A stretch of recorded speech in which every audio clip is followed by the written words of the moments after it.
Di dunia yang penuh hiruk-pikuk, rutinitas sehari-hari yang tiada hentinya, kita menghadapi tantangan dan masalah, menemukan solusi, jatuh, kemudian bangun lagi. Berjuang tiada hentinya, menguras banyak energi, perhatian, dan emosi.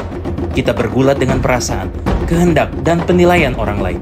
Kita berpacu dengan segala tuntutan dalam waktu yang terbatas. Semua kegiatan kita berlalu begitu cepat, terjadi begitu saja.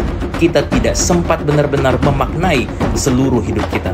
Hingga kita seringkali tidak peka mengenai dosa kita yang terdalam. Atau jika kita mengetahui dosa-dosa kita, kadang kita tidak mau membuka koper berbau busuk yang berisikan belatung kejahatan dan aib yang telah kita perbuat.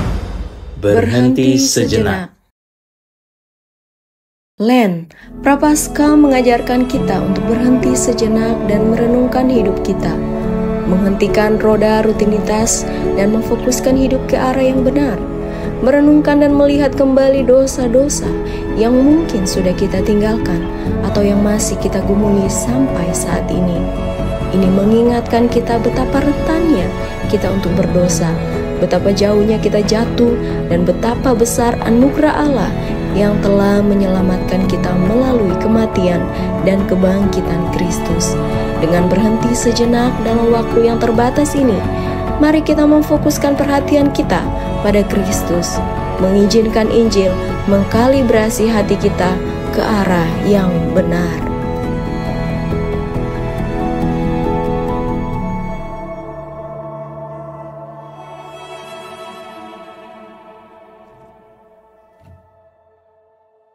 Yuk kita doa lagi. Tuhan Yesus, makasih kami hadir pagi ini gak kebetulan. Kami hadir hari ini karena kami rindu sama hadirat-Mu. Karena kami rindu bersekutu sama saudara-saudari seiman. Dan kami percaya kami pulang gak akan sama lagi. Terima kasih Tuhan Yesus bicara sama kami dan kami siap mendengar. Di dalam nama Yesus, sama-sama kita katakan. Amin. Shalom. Bisa lebih semangat, shalom. Wow, it's good to be here. Senang banget. Dan saya gak akan terlalu lama. Kenalan dulu, nama saya Echa Sumantri. Saya seorang... Oh, majuan lagi. Oke, oh iya. Biar kayak Musa muka gue kan. Saya Echa Sumantri, saya seorang musisi. Thank you so much, saya hamba Tuhan. Teman-teman kalau mau tahu saya lebih jauh bisa cari nama saya di Spotify atau YouTube. Udah, itu aja perkenalannya.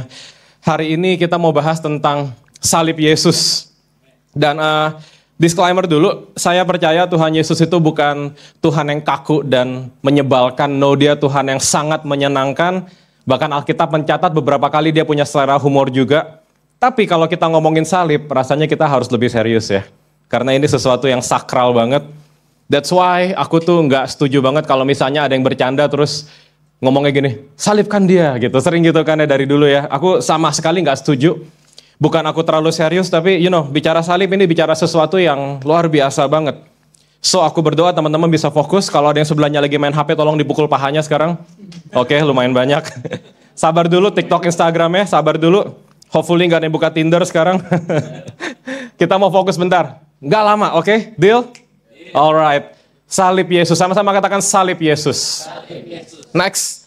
Sebelumnya terima kasih untuk para pengurus, ketua, kakak-kakak untuk kesempatannya. Senang banget bisa ada di sini. Kita baca ya versi atasnya aja dulu. 3, 2, 1. Sebab pemberitaan tentang salib memang adalah kebodohan bagi mereka yang akan binasa. Tetapi bagi kita yang diselamatkan, pemberitaan itu kekuatan Allah. Aku bacakan versi AMD-nya.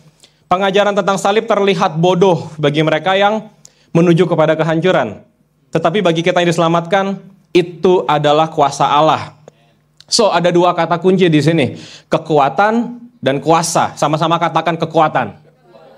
Kuasa. Tapi ada juga dua kondisi yang kontras. Ada yang binasa, ada yang diselamatkan. Tolong teman-teman garis bawahi kalau bawa Alkitab fisik. Pemberitaan tentang salib memang adalah kebodohan bagi mereka.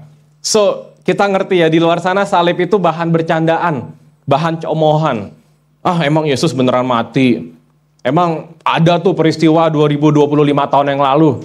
Orang-orang bercandain di luar sana. Buat mereka kematian Yesus tuh fiktif, gak masuk akal. Makanya sekali lagi, kalau anak Tuhan bercandain salib juga, apa bedanya kita sama orang-orang di luar sana? So, aku berdoa kita bisa anggap serius tentang salib ini. Next, terima kasih. Makanya aku izin bertanya, apa makna salib untukmu? Personal ya, aku gak mau nanya massal, aku izin bertanya personal. Apa makna salib Kristus buat teman-teman? Karena gini, nggak semua dari kita harus sekolah Alkitab. Puji Tuhan, oleh anugerah Tuhan di masa pandemi kemarin aku bisa belajar Alkitab. Dan puji Tuhan juga beberapa minggu yang lalu aku baru dari Sati, dari Malang. Teman-teman yang tahu GSJ tahu banget lah tempat itu. Again, nggak semua dari kita harus sekolah Alkitab, tapi kalau ada yang pengen jangan ditahan. I mean gini, kan orang-orang tuh, Kak ngapain lu sekolah Alkitab sih? Ada kesempatan kuliah, ada duit, gak usah Alkitab lah, yang lain aja. Sayang banget cuman buat Alkitab. Tapi aneh ya, sebetulnya ilmu tertinggi itu kan ilmu kita hubungan sama Tuhan. Dan itu ilmu yang abadi. Aku nggak against sama teman-teman yang belajar hukum, arsitek, ekonomi. Tapi sorry banget nih, di surga nggak kepake nih. Musisi di surga masih kepake, puji Tuhan, para musisi. Ilmu musik kita belajar lah. Tapi ilmu tertinggi itu ya sebetulnya teologi, hubungan kita sama Tuhan. Belajar mengerti Tuhan. Again, kamu nggak harus sekolah Alkitab, tapi kalau Tuhan buka jalan silakan sekolah.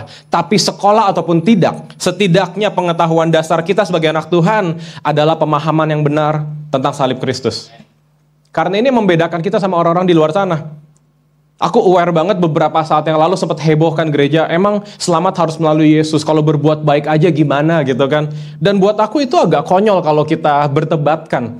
Karena kalau kamu sungguh-sungguh ngerti, oke, yang sekolah minggu, dari sekolah minggu di sini boleh angkat tangan? Istriku juga sekolah minggu di sini soalnya. Weh. Kalau kamu dari sekolah minggu dan kamu masih nggak ngerti, Yesus itu satu-satunya jalan, something's wrong with you. Apa makna salib buat kamu? Sekali lagi, bagi dunia ini pemberitaan yang bodoh. Udah dari dulu ada gosip kan, itu bukan Yesus yang disalib, itu Yudas. Itu Yesus tuh cuman pingsan. Ada teori semacam itu, teman-teman googling deh. Ya kan, daripada googling artis-artis Korea favorit kalian, mendingan googling tentang Yesus gitu.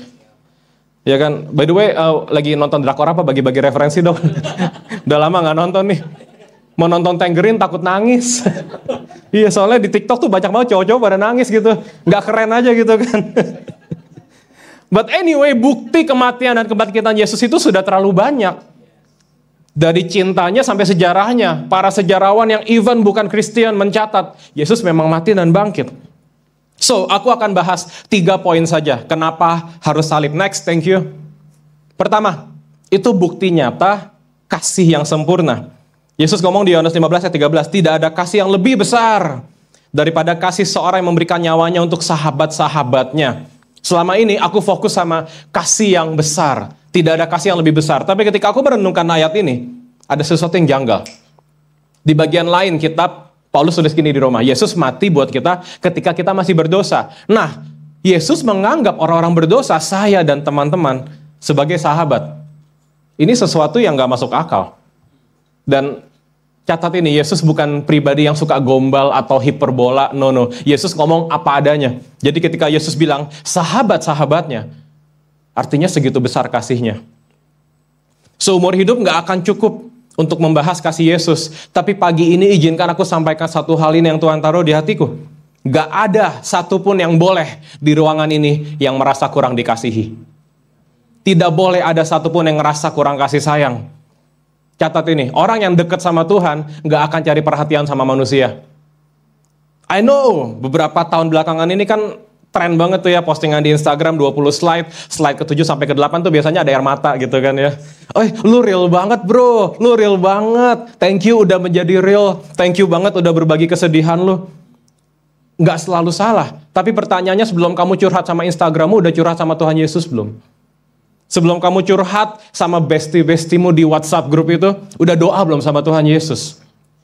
Yesus harus menjadi tempat pertamamu, tujuan utamamu. Yesus harus menjadi safe place buat kamu.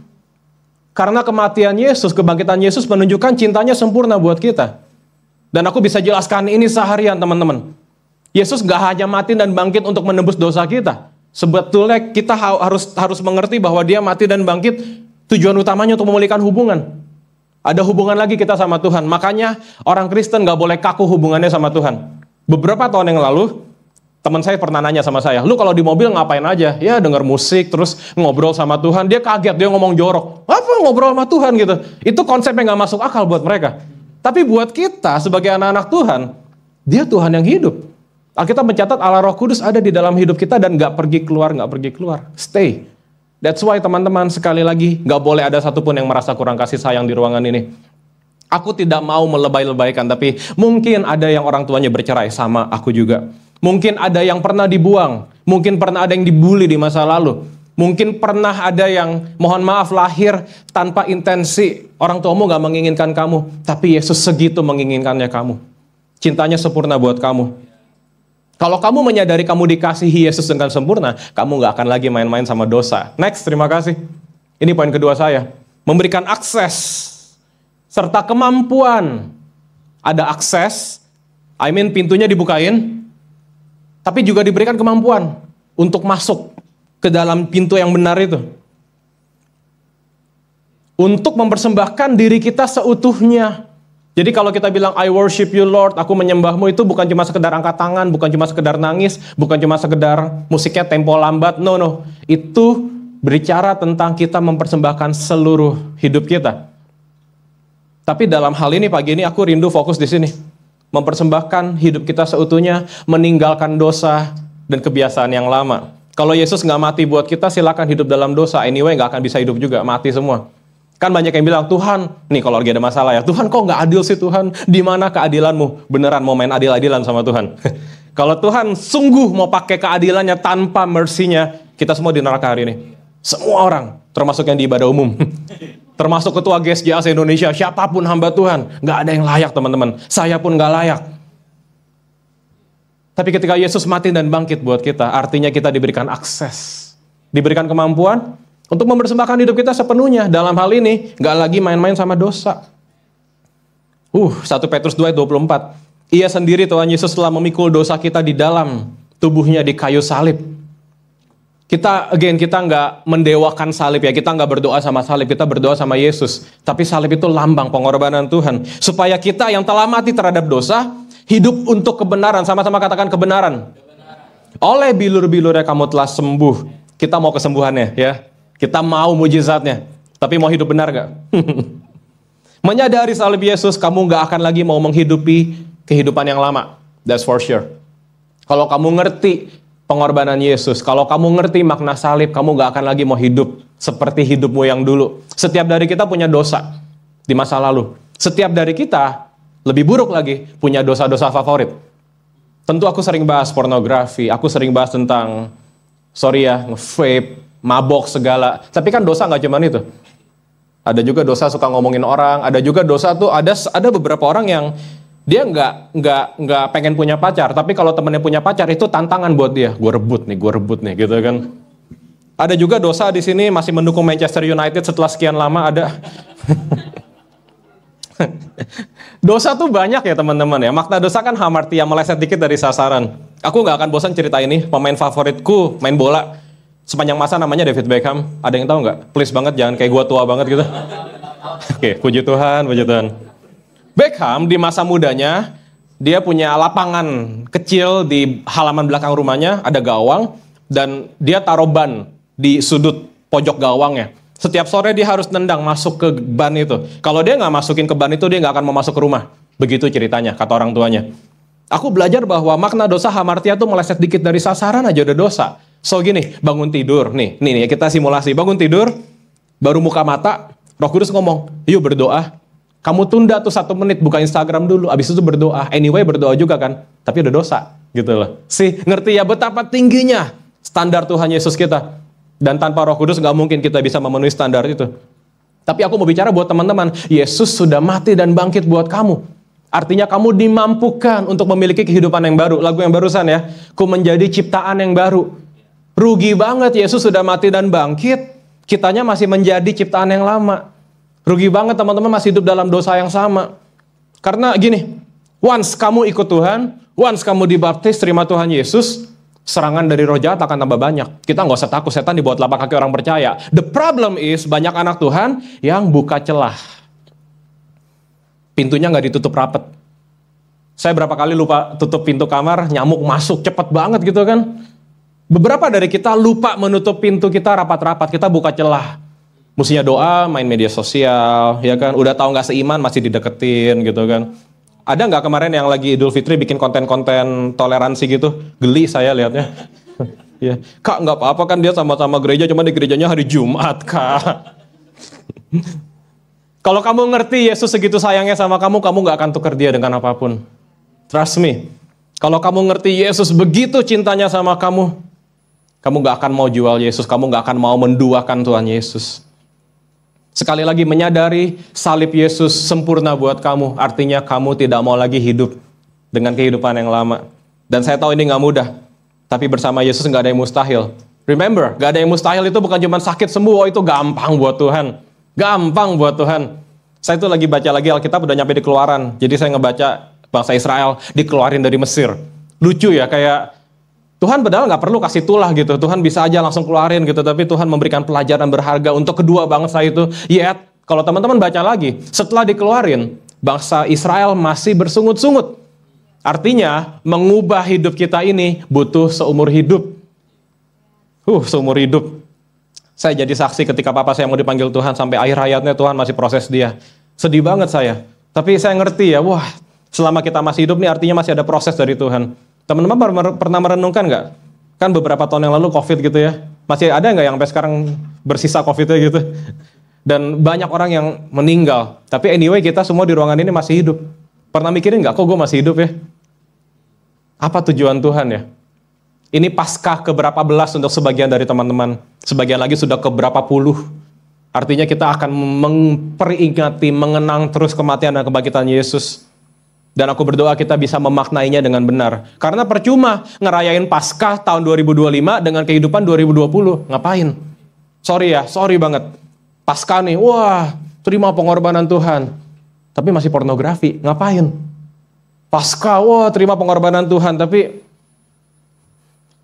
jangan marah sama saya, tidak ada penghakiman di ruangan ini. Tapi kita juga perlu membuktikan bagian kita. Kita nggak bisa ngomong, Yesus sayang sama gue kok, gue nge-vape, gue ngerokok, gue mabok, gue pacaran gak siman, Yesus tetap sayang sama gue. Iya, Yesus tetap sayang sama kamu. Kamunya sayang gak sama Tuhan Yesus? Aku ngomong kayak gini karena kita sudah dewasa semua. Aku dari tadi duduk di belakang, aku ngeliatin ini ada anak kecil nggak ya? Nggak ada sih. Kita semua sudah dewasa di ruangan ini. So, kamu juga harus dewasa dalam rohanimu. Kamu sesederhana gini. Pagi-pagi bangun, pengen buka HP, no. Dalam nama Yesus gue mau berdoa dulu. Tegas sama diri sendiri. Dewasa tuh bukan cuman jakun tiba-tiba muncul, jenggot, segala, badan tambah gede, tambah tinggi. Bukan itu. Dewasa itu bisa kasih otoritas dalam hidupmu. Nih di gereja, bosan khotbahnya, gue mau main HP, no. Dalam nama Yesus gue mau denger khotbah. Itu dewasa. Ada amin? Jadi menyadari salib Yesus, kamu gak akan main-main lagi sama hidupmu. Kamu harus meninggalkan kehidupanmu yang lama. Dan I know ini berproses, tapi mari jalani mulai dari sekarang. Pertobatan jangan ditunda. Itu hashtagnya hari ini, pertobatan jangan ditunda. Karena Yesus juga gak pernah nunda-nunda mati dan bangkit buat kita. Yesus dalam kemahakuasaannya bisa aja, Bapak, tahun depan aja deh, setahun berlalu gitu. Bisa aja, tapi enggak, Yesus gak tunda. It is finished. So aku berdoa, kita juga bisa melangkah dalam pertobatan kita setiap hari. Ada amin? Next, terima kasih, ini yang terakhir. Kenapa harus salib? Itu menunjukkan bahwa Yesus tidak malu disalib buat kita. Tentu ada film Passion of the Christ ya. Di film itu tuh lumayan menggambarkan gimana Yesus. Tapi beberapa ahli berpendapat yang terjadi di film itu gak ada apa-apanya sama kejadian aslinya. Saya pernah ke Israel, puji Tuhan. Saya cuma bisa ngomong ini di gereja karena kalau ngomong di luar digebukin saya. Dan kita ada jalan ke Via Dolorosa. Tempat Yesus waktu itu memikul salibnya. Saya pikul salibnya berdua sama papa saya. Gak kuat. Berat banget. Ya mungkin saya kurang olahraga ya, tapi anyway berat banget teman-teman. Yesus memikul itu sendirian sambil dicambuk, sambil diludahin, sambil dikata-katain. Sorry ya, jangan marah sama saya. Beberapa dari kita, termasuk saya, kita gak perlu dipukul. Kadang-kadang diomongin dikit aja udah naik darah gitu kan. Yesus sudah menerima semua itu. Dan Yesus tidak malu disalib buat kita. So, pertanyaannya kenapa kita harus malu mengakui Yesus? Seberapa banyak anak Tuhan yang tidak berfungsi hanya karena dia malu mengakui Tuhan. Atau dia takut mengakui Tuhan. Kak, kita di Indonesia minoritas. Yes, I know. So what? So what? Kenapa? Kak, kalau gue terlalu rohani di media sosial gue, nanti followers gue hilang. Ya udah, gak apa-apa. Yang penting Yesus gak hilang dari hidup kamu. Saya nih ngomong gini gak sombong teman-teman, tapi saya pernah kehilangan followers. Saya bahas waktu itu di Instagram saya. Gak boleh ngomong anjay dan anjir. Pada marah. Yang marah orang Kristen. Bang, ayatnya di mana? Saya tuh pengen bales. Lu ngapain aja di gereja selama ini kalau ngomong gitu aja dosa, lu gak tahu. But anyway, saya dicap jadi, dia terlalu rohani nih. Beberapa orang nanya sama saya, masih main musik gak? Ya masih. Tapi karena saya suka bagian firman, beberapa jadi, wah terlalu rohani dia. Tapi nggak apa-apa sih. Hidup ini kita sama Tuhan kok. Baru berikutnya sama manusia. Saya izin bertanya, kenapa kamu masih malu bersaksi tentang Yesus? Nggak menghakimi lo ya. Tapi kenapa masih menahan cintamu sama Yesus? Saya sayang banget sama istri saya. Gak usah ditanya pun saya akan cerita soal dia. Kalau kamu segitu cintanya sama Yesus, apapun yang terjadi kamu pasti cerita tentang Tuhan Yesus. Pasti. Sebagian orang Kristen, bukan di GSJ sini, GSJ cabang lain. Doa makan siang aja malu. Mau doa tuh malu. Akhirnya doanya singkat banget. Amin. Udah. Sucikan Tuhan. Sambil makan sambil Tuhan ampuni Tuhan, sucikan Tuhan. Sebagian dari kita, bukan kita, orang di luar sana. Naruh ayat di profil TikTok aja malu. Aduh terlalu rohani bang gue. Sebagian lagi mau ngepost yang rohani. Aduh nanti FYP enggak ya, terlalu Kristen. Tapi aku berdoa, siang ini kita enggak lagi malu mengakui Tuhan. Kita enggak lagi malu menceritakan tentang Tuhan Yesus. Ibrani 12 ayat 2 tulis gini. Yesus yang dengan mengabaikan kehinaan, sama-sama bilang hina. Kita ngerti ya kata hina ya. Mohon maaf ada beberapa orang yang hina banget. Kita baru tahu di Bandung kemarin ada salah satu staf di rumah sakit yang mencabuli seorang pasien, dibius dulu. Itu hina. Mohon maaf. Koruptor hina. Yes. Tapi Yesus alami yang jauh lebih hina. Tapi Alkitab tulis gini. Yang dengan mengabaikan kehinaan tekun memikul salib.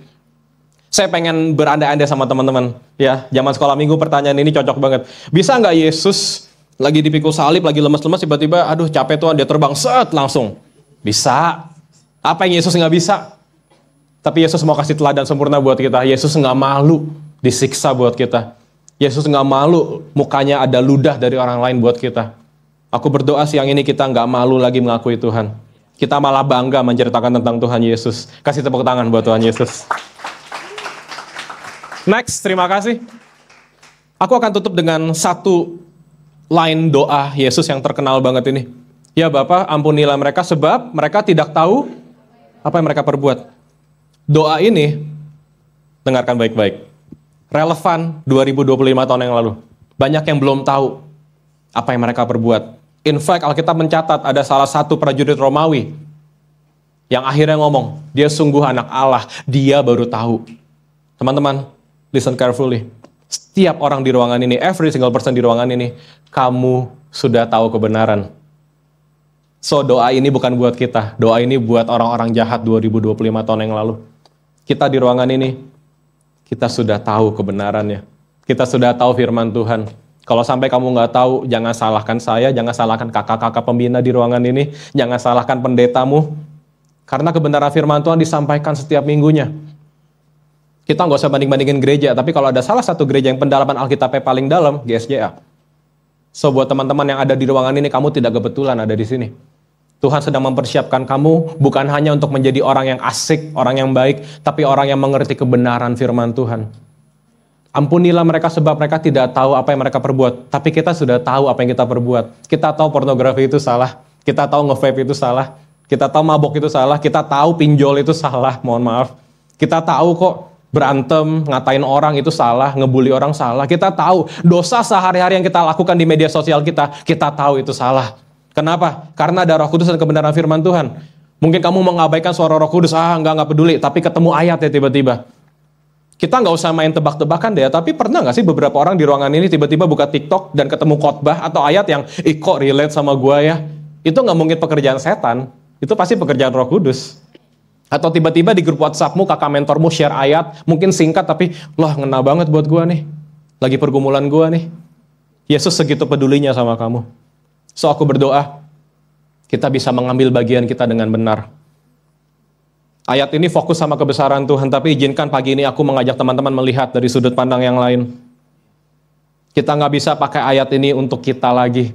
Karena kita sudah tahu kebenaran, kamu sudah dewasa. Mungkin sebagian gue belum kuliah, yes, tapi kamu sudah dewasa. Kamu sudah ngerti kok dosa, kamu sudah ngerti kebenaran firman Tuhan. So mari hidup buat Tuhan Yesus. Selamat menyambut Jumat Agung dan Paskah. Aku berdoa kita bisa menjadi anak-anak Tuhan yang semakin berkualitas dan menjadi ciptaan baru di dalam Tuhan Yesus. Kasih tepuk tangan buat Tuhan Yesus. Let us pray. Aku undang tim musik maju ke depan. Keyboardis saja, thank you. Yuk berdoa yuk. Sebelum kita meninggalkan gereja ini, sebelum beraktivitas lagi. Yuk. Kita sama-sama mau ambil waktu sejenak fokus sama Tuhan. Pagi ini doanya sederhana aja, teman-teman ngomong aja dari hatimu, gak usah keras-keras bilang Tuhan saya mau berubah. Setiap dari kita butuh berubah, saya pun butuh berubah. Jadi mari pagi ini datang dengan sikap pertobatan. Beberapa orang di ruangan ini Roh Kudus sedang ingetin kamu, apa kebiasaan buruk dan dosa yang kamu pelihara. Roh Kudus sedang ingetin kamu momen-momen di mana kamu memilih yang salah. Yuk minta ampun dan bertobat. Yesus gak pernah mempersulit pertobatan. Yuk fokus, jangan main HP, jangan ngobrol dulu. Let's enjoy the presence of the Lord. Tapi juga mari ambil bagianmu untuk berdoa. Saya gak perlu doain ya, sudah pada gede-gede kan. Jadi mari berdoa sendiri sama Tuhan. Tuhan, makasih Tuhan Yesus.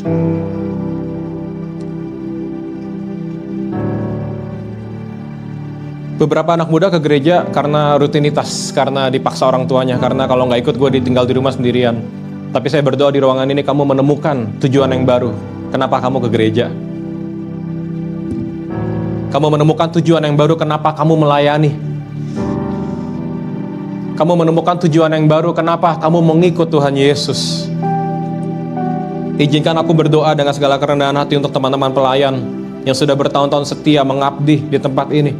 Tapi pengabdianmu bukan sama gedung ini, sama Tuhan Yesus. Saya mau bicara untuk yang dari kecil ada di gereja ini hingga dewasa melayani Tuhan. Bersyukur untuk kepercayaan yang Tuhan berikan. Aku mau bicara buat teman-teman yang selama ini suam-suam kuku, yang selama ini hidupnya jatuh bangun dalam dosa. Yuk bertobat yuk siang ini yuk. Yesus sayang banget sama kamu. Sebesar itu sayangnya dia gak mau kamu jatuh dan bangun dalam dosa. Yuk menang setiap hari sama Tuhan yuk. Makasih Tuhan Yesus. Aku secara singkat mau berdoa buat teman-teman yang kamu punya masalah sama orang tuamu. Gak usah terlalu lama, kita persingkat aja. Karena ini gak perlu didramatisir. Tapi I know problem ini ganggu kamu. Kamu jadi punya sakit hati, dendam dalam hati. Dan Tuhan rindu bebasin kamu siang ini. Kebangkitan Yesus itu membebaskan kita dari kutuk dosa, yes. Dari kutuk maut, yes. Tapi juga dari segala macam perasaan yang salah. Yuk berdoa yuk.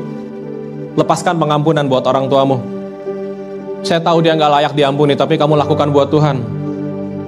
Ampuni, lepaskan pengampunan itu.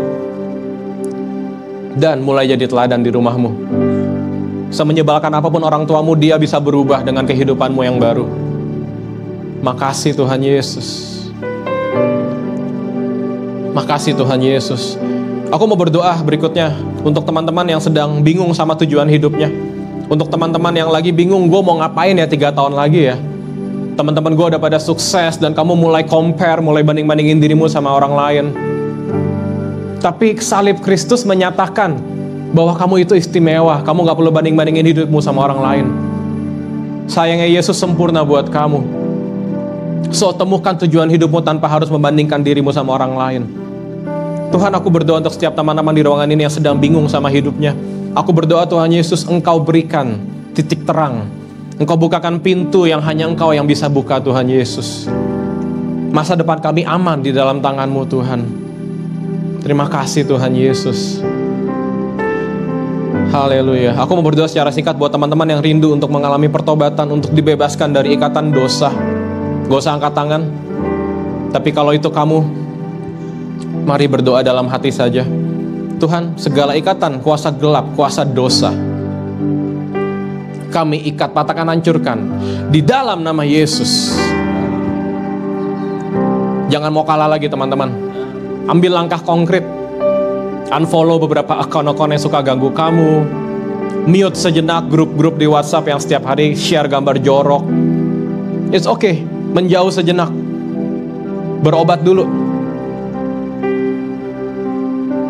Jangan main-main sama hidupmu. Yesus gak pernah main-main sama kamu. Makasih Tuhan Yesus. And last but not least, aku mau berdoa buat teman-teman yang pagi ini rindu mempersembahkan hidupnya buat Tuhan. Kamu yang rindu Apapun pekerjaanmu, kamu gak harus jadi full timer di gereja, tapi dimanapun kamu berada, wherever you are, kamu hidup buat Tuhan Yesus. Boleh angkat tangan, jangan malu. Ini personal, please jangan lihat kanan kiri. Kamu angkat tangan bukan buat saya, bukan buat kakak-kakakmu, buat Tuhan Yesus. Jangan malu, lebih tinggi lagi. Kamu rindu mempersembahkan hidupmu buat Tuhan karena kamu tahu Yesus juga sudah mati dan mengorbankan hidupnya buat kamu. Makasih Tuhan Yesus. Yang angkat tangan kalau nggak keberatan boleh berdiri ya. Nggak usah maju, berdiri aja. Ini tanda penyerahan hidupmu buat Tuhan. Ini tanda kamu berserah. Ini tanda kamu nggak mau hidupmu sama lagi. Ini tanda kamu mau jadi ciptaan yang baru di dalam Tuhan. Makasih Tuhan Yesus. Thank you Lord. Terima kasih Tuhan Yesus. Yuk bersyukur buat salib Yesus yuk. I know Yesus sudah menang, tapi mari sejenak mengingat pengorbanannya lagi. Makasih Tuhan Yesus. Terima kasih Tuhan Yesus. Terima kasih untuk tangan yang berlubang paku Tuhan Yesus. Terima kasih untuk lambung yang terbelah Tuhan. Terima kasih Tuhan Yesus. Terima kasih Tuhan Yesus. Yesus gak pernah main-main sama kamu. Jangan lagi main-main sama hidupmu. Terima kasih Tuhan, aku berdoa untuk setiap teman-temanku yang berdiri mengangkat tangannya Tuhan Yesus. Pakai mereka Tuhan, kuduskan mereka Tuhan Yesus. Ubahkan mereka semakin serupa denganmu Tuhan Yesus. Jadikan mereka berfungsi dimanapun mereka berada Tuhan Yesus. Urapi mereka dengan urapan yang baru, dengan keberanian untuk memberitakan Injil Tuhan Yesus. Terima kasih Tuhan Yesus. Terima kasih Tuhan Yesus. Sorry, satu poin lagi. Tuhan gerakkan hati saya. Saya mau berdoa buat teman-teman yang rindu melayani Tuhan. Saya nggak tahu lowongannya dibuka atau enggak, tapi kok somehow komunitas ini butuh lebih banyak orang yang melayani ya. Kalau kamu rindu melayani, boleh angkat tanganmu, jangan malu, jangan malu. Kak, gue nggak layak, yes, nggak ada yang layak, saya pun nggak layak, tapi Yesus yang layakkan. Kak, gue belum bisa apa-apa, yang penting mau dulu. Habis itu berdoa, belajar, pasti bisa. Angkat tangan, jangan malu-malu. Gak ada momen yang lebih keren untuk memutuskan melayani Tuhan. Now is the time. Tuhan, aku berdoa untuk setiap teman-temanku yang rindu melayanimu. Atau mungkin yang sudah pernah melayani tapi so many years ago, bertahun-tahun yang lalu. Dan tahun ini ada kerinduan lagi Tuhan untuk melayanimu Tuhan Yesus. Aku berdoa Tuhan, pakai sesuai dengan karunia dan talenta yang Kau berikan Tuhan. Pakai mereka jadi berfungsi Tuhan di komunitas ini, dimanapun mereka berada, di kampus, di sekolah, di kantor, dimanapun mereka berada Tuhan Yesus. Jadikan mereka hamba-hambamu yang setia Tuhan Yesus. Terima kasih Tuhan Yesus. Teman-teman mulai ambil bagian ya, mulai aktif dalam hal sekecil apapun. Bersih-bersih ruangan, rapi-rapi ruangan, semua itu berkenan di hati Tuhan. Makasih Tuhan Yesus. Pelayanan gak harus di mimbar kok, gak harus semuanya jadi PW tim. Dimanapun kamu berada, layani Tuhan. Sekecil apapun menurut kamu, layani Tuhan. Terima kasih Tuhan Yesus. Haleluya Yesus. Oleh kuasa darah-Mu, Kau tebus dosa. Nyanyikan dengan bangga yuk. Kekudusan-Mu melingkupiku. Kasih yang sempurna, kasih Yesus, kasih Yesus. Mengalir, memulihkan hidupku. Sungguh besar anugerah. Terlalu besar Tuhan Yesus, terlalu besar Tuhan.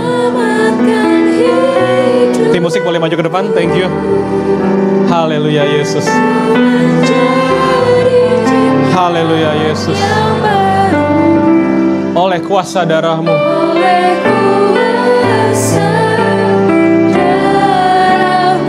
Teman-teman jemaat saja nyanyikan yuk. Dengan bangga, dengan sadar. Oleh kuasa darah-Mu,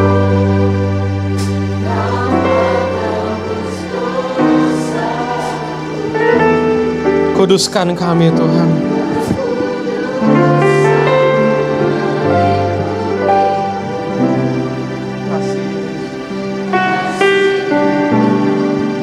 Mengalir Tuhan.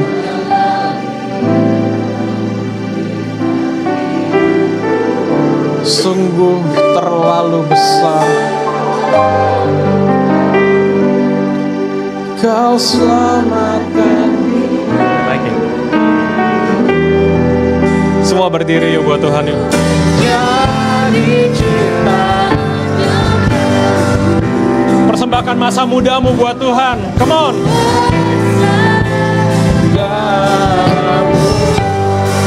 Oh Yesus.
Darah-Mu yang memampukan kami untuk menjadi ciptaan yang baru Tuhan. Tidak ada yang luput di antara kami Tuhan, tapi semua kami yang ada di ruangan ini, semua manusia Tuhan, karya penebusan-Mu Engkau berikan bagi kami. Terima kasih Tuhan, kami sungguh bersyukur. Dalam nama Tuhan Yesus, semua yang bersyukur sama-sama kita mau katakan amin. Silakan duduk teman-teman yang dikasihi Tuhan. Dan wow, what a good sermon ya. Pada siang hari ini kita boleh kasih tepuk tangan yang meriah sekali lagi. Terima kasih Kak Eca Sumantri untuk suara hati Tuhan yang boleh disampaikan buat kita semua.